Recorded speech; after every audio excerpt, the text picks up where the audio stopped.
اسلام قبول کیوں کیا؟ شیخ اپنے اسلام کو مجھ سے پوچھا گیا کہ آپ نے اسلام کیوں قبول کیا؟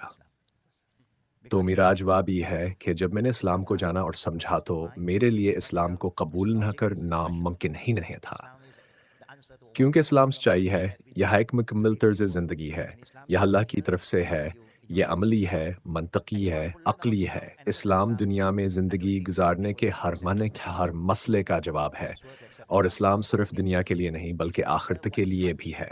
جو کوئی اسلام کو صحیح طریقے سے سیکھتا اور سمجھتا ہے، میرا نہیں خیال ہے کہ وہ اسلام کو قبول نہ کرے، وہ ضرور اسلام قبول کرے گا، کیونکہ انسان کی فطرت یہ ہے کہ وہ حق اور بھلائی سے محبت کرتا ہے۔ آج ہم اسلام کی خوبصورتی کو اس طرح نہیں دیکھ پاتے کیونکہ مسلمان خدا چھانمونا پیش نہیں کر رہے، اور میڈیا بھی مسلمانوں کے ساتھ بہت زیادتی کر رہا ہے۔ اسلام کی جتنی بھی اچھی باتیں ہیں میڈیا انہیں نہیں دکھاتا، لیکن اگر کسی مسلمان سے کوئی غلطی ہو جائے تو وہاں سے ایسے دکھتے ہیں جیسے ہم دنیا کے سب سے بڑے لوگ ہوں۔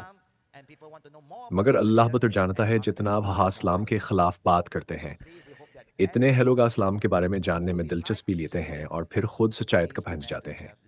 بہت سے لوگوں نے کہا کہ ہم نے امریکہ کے ایک اسلام مخالف شخص مسٹر بو کی وجہ سے اسلام کے بارے میں جانا، اور جب تحقیق کی تو اسلام کی خوبصورتی دل کو لگ گئی۔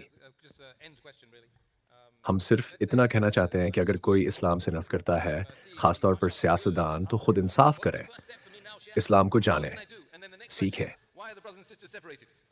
یہ سب کے فائدے کے لیے ہے۔ اسلام صرف کسی خاص قوم کے لیے نہیں بلکہ پوری انسانیت کے لیے ہے۔ اللہ ہمیں ہدایت دے، ہمیں برکت دے۔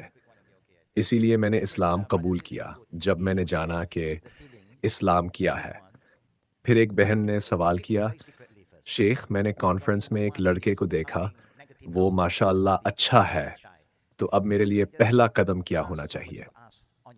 شیخ نے جواب دیا کہ اگر آپ کو دل میں اچھا احساس ہے تو سب سے پہلے اس سے خفیہ رکھیں، کیونکہ اگر دوسرے فریق سے کچھ منفی آ جائے تو آپ کو شرمندگی نہ ہو۔